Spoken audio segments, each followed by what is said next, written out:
Hey guys, welcome to youtube.com/wolfdenclips. Today I'm going to show you a video where I was over on the Adorama XP Twitch channel where they wanted me to talk about making YouTube videos.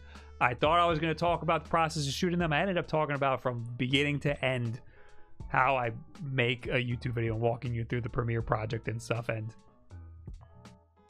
also, people liked watching how I make the ads, so I walked through how some of the green screen stuff work and some of the effects I do for the ads. There's a lot of post-production stuff in this video, so I thought it maybe be interesting to put it all into one Wulff Den Clip video, so here it is. Make sure you check out Adorama XP. This video isn't sponsored, but the stream was, and they sponsored another video, so I just thought this would be interesting for you guys. Okay, enjoy yourselves. Oh, hello. Let's just jump into it, guys. Welcome to class. Everybody sit down. I have a lesson plan prepared. I don't know where to start. Give me questions.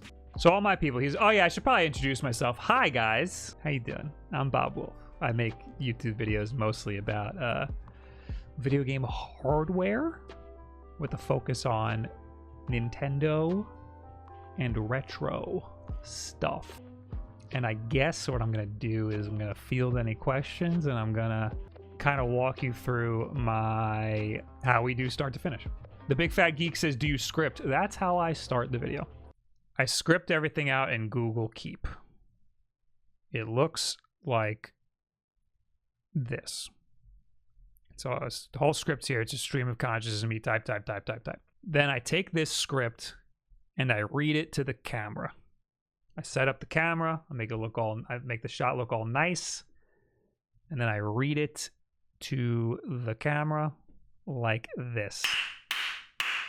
It's an hour. This one is 43 minutes of me just talking to the camera. And look, I'm looking at my phone, I'm reading the lines off of my phone. Normally, I will put the intro and the ad in this Premiere project. This is what I set this up, I add the LUT, and then I send this over to my assistant editor, Ian. It's very awkward, but I've done it so many times now that I just don't care anymore.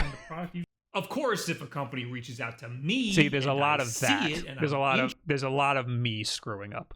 So all of this, this is called the A roll. All of this needs to then be cut down.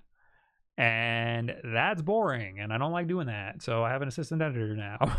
So then this Premiere project that looks like this gets put into my Dropbox with all the files, and it goes over to the assistant editor. While he's doing that, I take this Google Keep document and I bring it into Google Docs. So yeah, while he's editing down the A-roll and cutting out all my bad takes and stuff, I am leaving notes where I want the B-roll to go and what I'm going to shoot for the B-roll. So I plan it all out here. Then I put all of that into a checklist. Then once I'm done shooting all of the B-roll, I put all of the file names for the corresponding B-roll in here so that he knows exactly what's going to go where. And then he sends me back this. And this is very rough. And then you see all these cuts. This is just the A-roll cut down. That's all my bad takes cut out and stuff. And then he puts the B-roll up over it where I left the notes in the... He puts the B-roll up over the A-roll where it is supposed to go. And then I'll go through this. Once I get this back, the first thing I do is I watch the whole thing. Yeah. And I'm very anal, and I like the A-roll to sound consistent. Just fine. Or natural. I want it to sound natural. For something this tiny. Anyway, fun. So like there should be like a little breathing room there. So I'll go in and I'll do one of these jobbies. I also don't really like when the B-roll harsh cuts like that. So sometimes I'll like extend over it. So there's like a lead in. Purple theme. Anyway, colors, but why would you disrupt the atomic purple theme? Anyway, fun key. That's like a beat too long, but you get the idea. So I go in and I adjust the timing between everything. I'll move where some of the B-roll is. I'll add more effects and stuff. Then when I'm done, so this is the finished project with the music in it and everything. So between the rough cut and now, I have, you know, added the LUT on top of all of the B-roll. I've changed all of the timing between some of the A-roll. I moved around some of the B-roll. I added music. The music is the last thing that I add because I want to make sure everything's, you know, in the right spot, because the music, it takes up a lot, and moving things after you put the music in kind of is a pain in the ass. Another thing I should probably talk about, remember how I said I like to have multiple audio sources? Because if you screw up audio, you're just screwed. If you screw up the video, you can cover it up with some B-roll, but if you screw up the audio, you're just screwed. So what we have down here, we got a lot going on. You see all these muted tracks. The first one is the audio coming straight from the camera, but it's really a shotgun mic that's plugged into the camera. So that's the raw audio from the camera, which is it's still usable audio. That we have that muted. Then we have the unedited audio coming from the nice fancy shotgun mic that I have. That's just in case like the editing screws up something, like if there's if it makes it peak, if the editing makes it peak in some way. Then we have the edited version, which is the one that's unmuted, and that's what we used for everything. The other two are really just backups. Then this muted track is the B-roll. This is a recent thing we started doing. I like being able to pull some of the B-roll, like for example. This is also how you get the games on here. It has a micro SD card.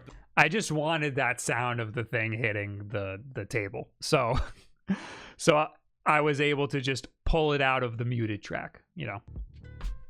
And this is the finished product. All nice and clean. It is 43 minutes of A-roll cut down to 16 minutes of B-roll. I mean, 16 minutes of finished product. I also do one of these color wheels. Sometimes it does a lot, sometimes it doesn't do too much. But I like to make the shadows blue, the highlights blue. You notice there's a lot of blues. Look at my background's blue right now. I make the shadows blue and the highlights blue. You can see like my jacket's a little blue because it's black. And my midtones I like to push orange because midtones are where the skin tones are, and I'm very pale. So I like to frickin' make me not so pale. There you go. And lastly, I do an HSL secondary. Like I said, I like to have my thing, I like to leave my shots really blue. For this shot, if I was shooting with my Canon camera, I would do an HSL secondary and I'll make the blues more blue, and it would make my background look really blue. As part of my LUT, I usually make the blues really blue. It also kind of helps with outside the window. It's really like blown out white. But since I did the color wheel where the highlights are more blue, and I have the HSL secondary where the blues are really blue, the sky looks a little bluer. And that's my LUT. That's what I usually do, that or a variation of that for all of my shots. What's up, Cool Bob? What's up, Cool Bob? There's a lot of, this is all green screen. Shot right here on my desk.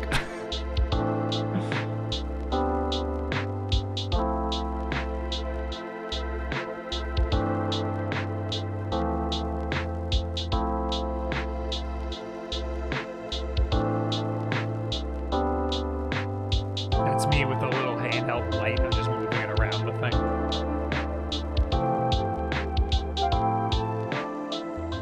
So this is what it looks like with zero effects on it. I had a green screen behind it, and I had a green cloth draped over my desk. This is a top-down shot. This is the green screen behind it. There you can see the draped green screen, and they're two different color greens. So this was a mess. I'll recap for you though, in case you missed it before. So what I do you have any tips for someone trying to start a YouTube channel and Twitch channel? Yes. You got to just do it, and do it consistently. It helps to pick like a day of the week and be like, I'm gonna work on the video on Monday and then I'm gonna post it on Tuesday every single week. Do you have more fun writing, shooting actual content, or ads? It's all frantic. I have fun shooting things that I don't normally shoot. So like I had a lot of fun with the beginning of this video because this was like a fun little cool montage to make. But I also had fun doing the ad because that was also a fun little ad to shoot, you know, with the multiple me's and whatever. Hey Bob, when you script parts where you're talking to yourself, do you use another person? Nope, it is just me. I just do it a bunch of times to make sure I get the timing right.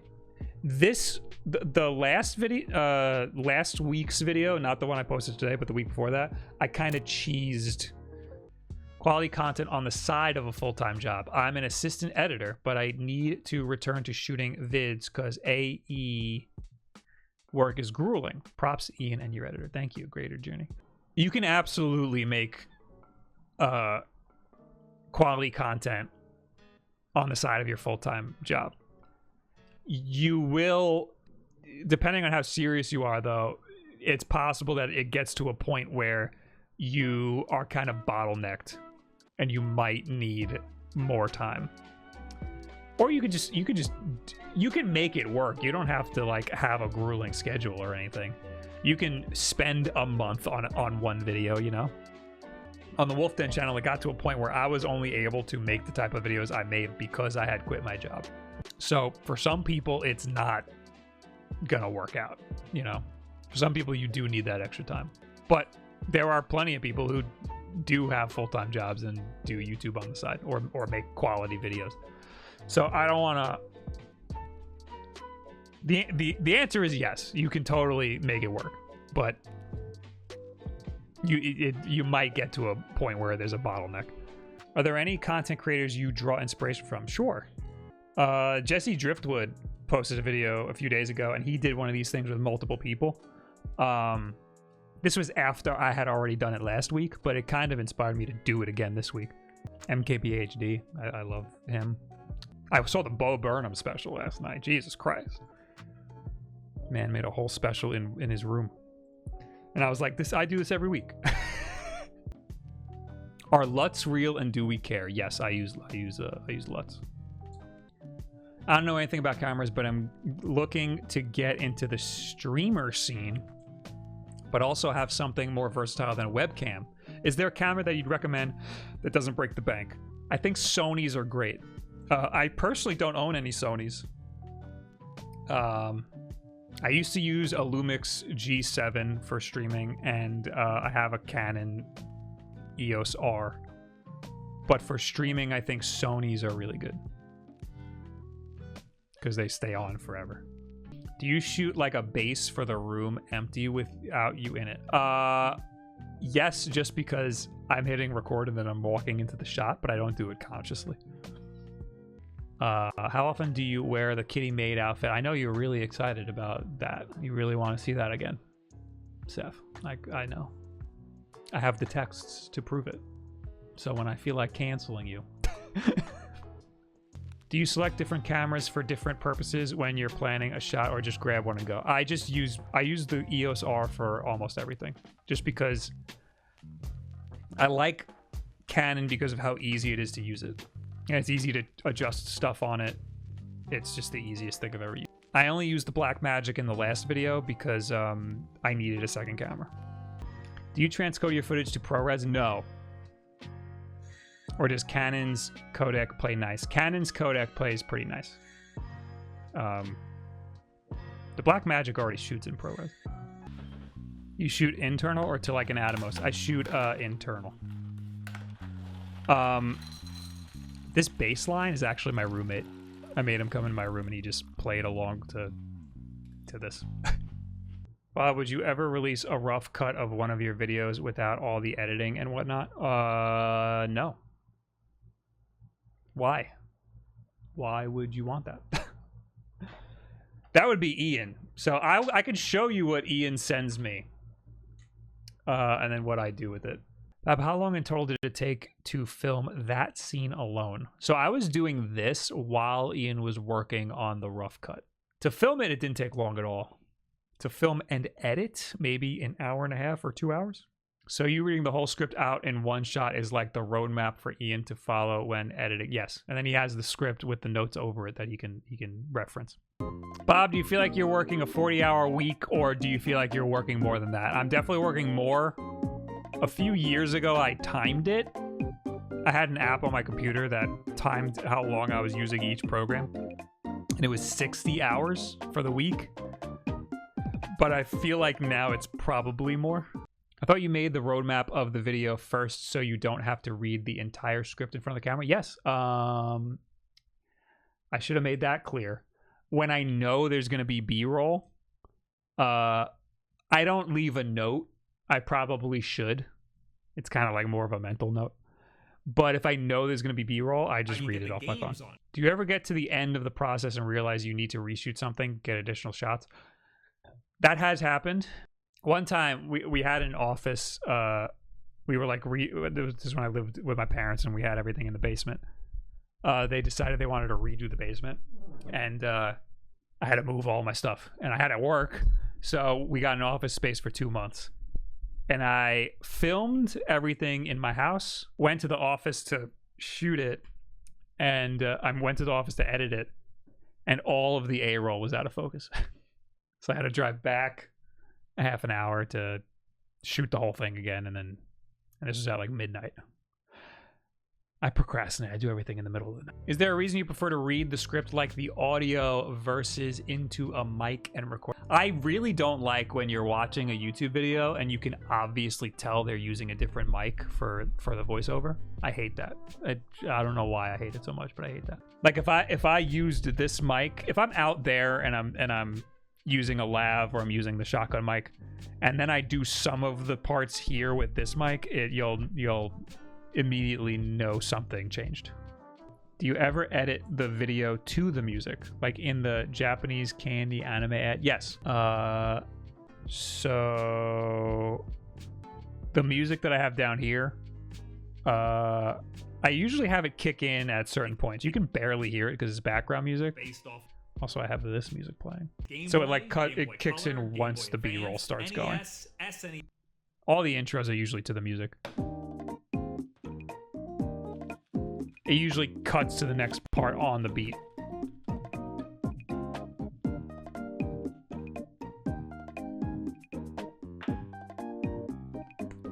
Oh, I was late.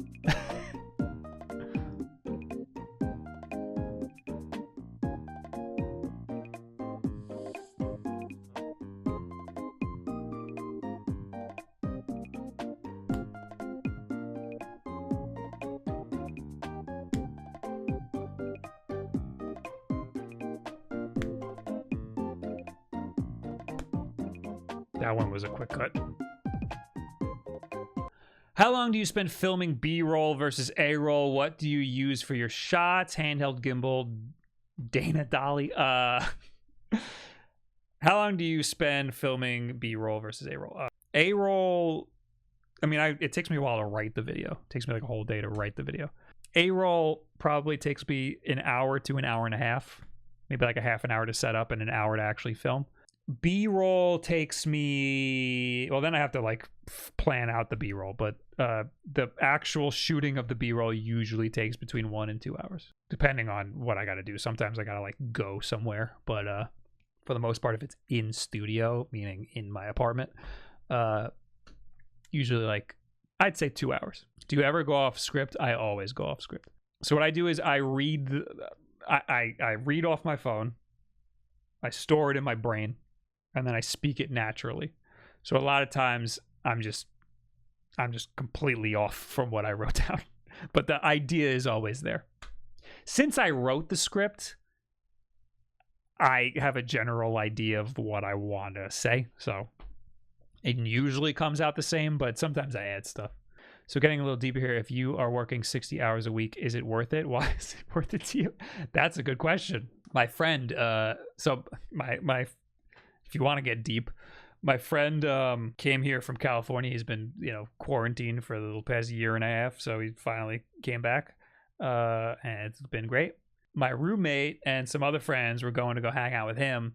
And I was like, I can't. It's friggin' Wednesday, dude. I gotta work. And they were all yelling at me. Like, what's the point of working if you're not living? You know? That's a question I've been asking myself a lot recently. But here's the deal. I've been doing really good. Everything's been going good. I'm trying to work my ass off and make the most out of it now until the well eventually dries up. Eventually, the light's going to fizzle out and I'm not going to be able to make money off of YouTube anymore. So I'm trying to make the most of what I can now. And I'm having fun, so who cares? Yeah, it is worth it to me. Also, it's a creative outlet. It's if I'm not doing this, I would be doing something else and putting a lot of time into that. Do you feel like it feels like work, or do you feel like it's a fun activity? It's work. I mean, it's rewarding and it's fun, but it's work, you know? It's also, I think it's better for my mental health to view it as work so that, I don't know, it's just a job, you know? Like, some people, like, glorify it too much. Like, you're still sitting down and grinding for hours, you know? Like, you're working, you're chugging along. Do you find that your revenue increases with your subscriber count? Or will subs increase but revenue plateaus? Revenue is not directly correlated with subscribers, but they can be tangential. Like, as you get bigger and as you get more views and as you get more subscribers, you usually get more money. But having more subscribers does not equal more money. Having more watch time and, to some extent, views and engagement, that gets you more money. So yes and no, I guess. If you weren't doing YouTube, what would you be trying to do for? I would probably be a graphic designer. I was a graphic designer before I quit to do YouTube full time. So if I never did YouTube, I would probably be a graphic designer. I wanted to be a concept artist, but I didn't have the chops for that. If I never did YouTube, I would probably still be a graphic designer. However, if YouTube blew up tomorrow and nobody could post to YouTube anymore, I would probably become some sort of video production guy. So I decided before the pandemic, I told Twitch, I told some of you viewers, I said, stop subscribing. I'm going to quit doing Twitch as much. I'm going to really pull it back a little bit because I want to enjoy my life and maybe double down on some YouTube. I wanted to start my own personal channel and stuff. And then the pandemic happened and everybody was stuck at home, and I ended up streaming a lot more because I couldn't go out and enjoy my life. Do you ever think about doing short films or something in that genre? I do. I have thought about that. Do you get long-term revenue from those evergreen videos? Yeah, that's that. So, every video you post on YouTube will make money or will get views forever. It just might get like 1 view a year, you know, but it'll get views. So, and the views taper off after a long time. Like, usually videos have like 2 days to catch views, and then it kind of like is a big downtrend. But they still get views. So I think it was Boogie. I was watching him like a long time ago, and he explained it like every video that you put out is like a little thimble, and you're catching rain. And the more videos you put out, the more thimbles you have catching rain. So eventually you have 1,000 thimbles, you're gonna get a lot of rain. So keep firing out videos, you know? How to overcome the fear of posting a video. I have been trying to start on YouTube channel, but I am really struggling to start. So that is the hardest part, is just doing it and getting over the fear of like talking in front of a camera. I how do I put this? I think I'm good at pretending like I'm comfortable. Or like I'm good at like sometimes I can just tell myself like, oh, just act like you do this all the time. I am not comfortable. I am now, but when I first started, I was super not comfortable talking in front of a camera, and you can tell in the videos I don't have it down. But my brother, on the other hand, He doesn't care at all.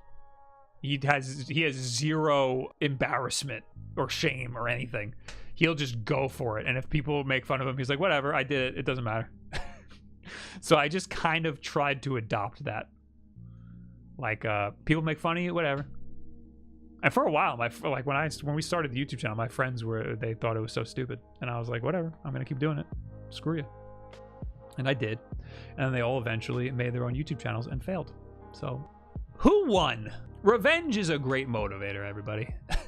Bob makes a successful channel out of spite, like with Tenet. Spite is a great motivator for me. I got to do more videos out of spite. Anyway, that's it.